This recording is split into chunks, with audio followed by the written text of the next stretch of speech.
மிக முக்கிய செய்தியை பார்த்துக் கொண்டிருக்கின்றோம். பாஜகவின் மாநில தலைவராக இருக்கிறார் நயினார் நாகேந்திரன். சற்று முன்னதாக வேட்புமனு தாக்கல் செய்திருந்தார். அவரை எதிர்த்து யாரும் வேட்புமனு தாக்கல் செய்யப்படாத சூழ்நிலையில் அதிகாரப்பூர்வ அறிவிப்பு தற்போது வெளியாகி இருக்கிறது. பாஜகவுடைய தமிழக தலைவராகி இருக்கிறார் நயினார் நாகேந்திரன். இன்று அவரிடம் முழுமையான பொறுப்புகளை இதற்கு முன்னதாக இருந்த தலைவர் அண்ணாமலை அவரிடம் ஒப்படைப்பார் என்று எதிர்பார்க்கப்படுகிறது. அதிமுகவுடனான கூட்டணிக்கான ஒரு ஏற்பாடாக இந்த அறிவிப்பை பார்க்க வேண்டியிருக்கிறது என்று பத்திரிகையாளர்கள் கருதுகின்றார்கள். இந்த சூழ்நிலையில் பாஜகவுடைய மாநில தலைவராக இருக்கிறார் நயினார் நாகேந்திரன்.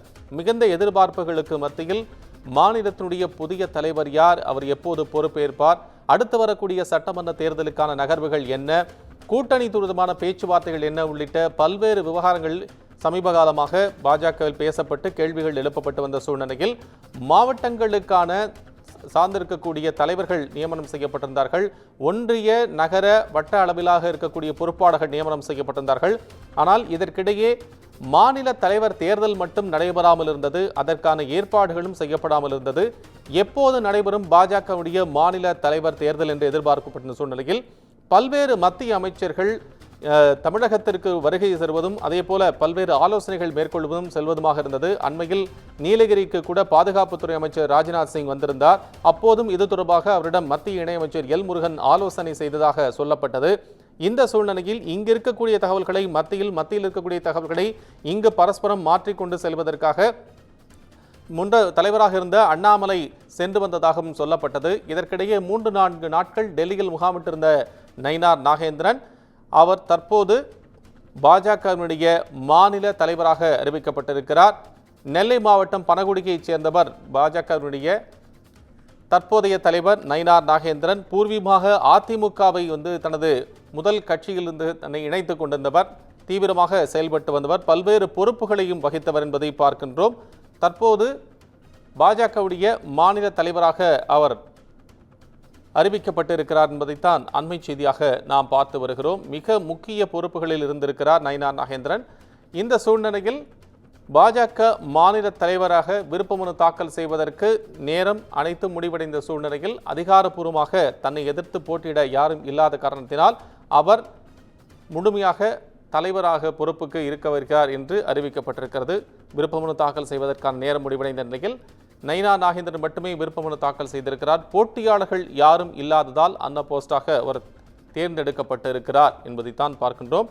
மத்திய அமைச்சர் உள்துறை அமைச்சர் அமித்ஷா தற்போது சென்னையில் முகாமிட்டிருக்கக்கூடிய சூழ்நிலையில் இன்னும் சற்று நேரத்தில் செய்தியாளர்களை சந்திப்பார் என்று ஒரு தகவலும், அதே போல தேசிய ஜனநாயக கூட்டணி கட்சிகளுடன் தலைவர்களுடன் சந்திப்பு இல்லை என்று மற்றொரு தகவலும் வந்து கொண்டிருக்க நேரத்தில் பாஜகவினுடைய மாநில தலைவரான அறிவிப்பு வெளியாகி இருக்கிறது. கூடுதலான விவரங்களுடன் நமது தலைமை செய்தியாளர் சிவா இணைப்பில். சிவா, இப்போ அந்த பாஜகவுடைய மாநில தலைவராக நயினார் நாகேந்திரன் அதிகாரப்பூர்வமாக அறிவிக்கப்பட்டிருக்கிறார். இதனுடைய முழுமையான பின்னணி, தற்போது இருக்கக்கூடிய அறிவிப்பு தொடர்பான உங்களது விவரம். நிச்சயமாக நாம் ஏற்கனவே தெரிவித்தது போலதான் பாஜகவினுடைய மாநில தலைவராக நயினார் நாகேந்திரன் போட்டியின்றி தேர்வாகி இருக்கிறார். அவரை தவிர்த்து வேறு யாரும் இந்த மாநில தலைவருக்கான இந்த தேர்தலில் வேட்புமனு தாக்கல் செய்யாத ஒரு நிலையில அவரே தலைவராக தற்போது தேர்ந்தெடுக்கப்பட்டிருக்கிறார். இந்த விருப்பமனு வழங்குவதற்கான நேரம் முடிந்துவிட்ட ஒரு நிலையில இந்த புதிய தலைவராக நயினார் நாகேந்திரன் தற்போது போட்டியின்றி தேர்வாகி இருக்கிறார் என்பது தொடர்பான ஒரு அறிவிப்பு தான் வெளியாகி இருக்கிறது.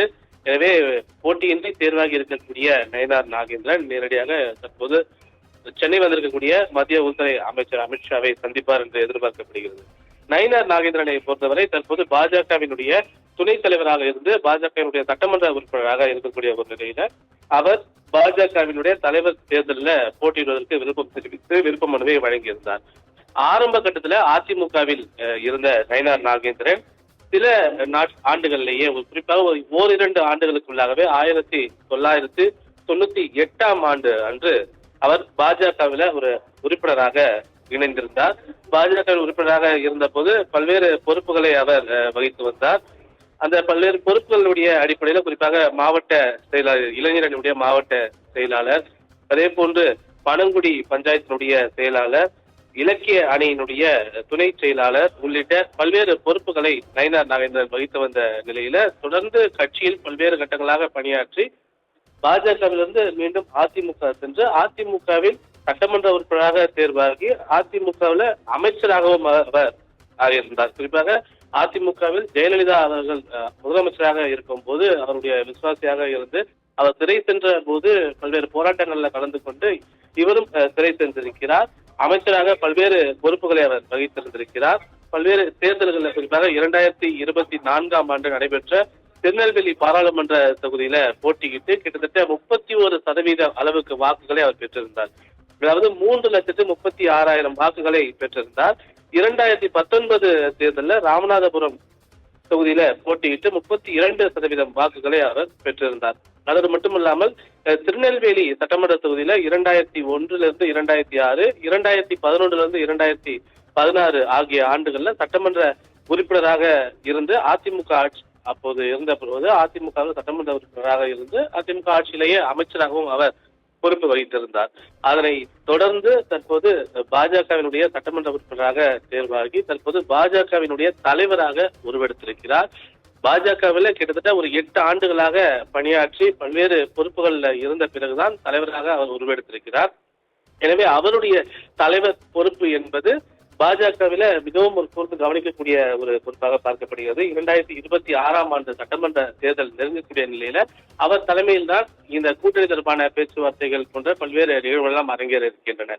குறிப்பாக அதிமுகவில் இருக்கக்கூடியவர்களுடன் அவர் ஒரு நல்ல நட்பு பாராட்டக்கூடிய ஒருவராக இருக்கிறார். எனவே பாஜகவுடைய மாநில தலைவராக உறுப்பினராக போட்டியின்றி தேர்வாகி இருக்கக்கூடிய நயினார் நாகேந்திரன் அதிமுகவில் இருந்த ஒரு நபர் என்ற காரணத்தினால் ஒரு இணக்கமான ஒரு சூழலை உருவாக்க அவர் தன்னுடைய முயற்சிகளை மேற்கொள்வார் என்று எதிர்பார்க்கப்படுகின்றது. அது மட்டும் இல்லாமல் தேசிய ஜனநாயக கூட்டணியில அதிமுக அங்கம் வகிக்கக்கூடிய ஒரு சூழல் ஏற்பட்டிருக்கிறது. அண்ணாமலையை அந்த பதவியில் இருந்து நீக்க வேண்டும், அப்போதுதான் கூட்டணியில் நாங்கள் இணைவோம் என்பன போன்ற பல்வேறு கோரிக்கைகள் வலியுறுத்தல்கள் எடப்பாடி பழனிசாமி மூலமாக அமித்ஷாவிடம் வழங்கப்பட்டதாகவும் அவருடைய கோரிக்கையை ஏற்றுதான் பாஜகவுடைய மாநில தலைமை மாற்றம் என்பது அரங்கேறி இருப்பதாகவும் கூட செய்திகள் இருக்கின்றன. எனவே எப்படி இருந்தாலும் பாஜகவினுடைய புதிய தலைவர் தேர்வு என்பது தற்போது நடந்திருக்கிறது. இந்த புதிய தலைவராக தேர்ந்தெடுக்கப்பட்டிருக்கக்கூடிய நயினார் நாகேந்திரன் நாளைய தினம் பதவியேற்பார் என்று எதிர்பார்க்கப்படுகிறது. அதற்கான ஏற்பாடுகள் எல்லாம் சென்னை மாநகரத்தில் இருக்கக்கூடிய ஸ்ரீபாரு வெங்கடாஜலபதி திருமண மண்டபத்துல மும்முரமாக நடத்தப்பட்டு வருகிறது. எனவே நாளைய தினம் இந்த பதவியேற்பு நிகழ்வுல பங்கேற்று புதிய தலைவராக நயினார் நாகேந்திரன் தன்னுடைய பொறுப்பை ஏற்பது தற்போதைய அண்மை செய்தியாக பார்க்கப்படுகின்றது. கோபால், நன்றி சிவா. அண்மை விவரங்களுக்கு நன்றி.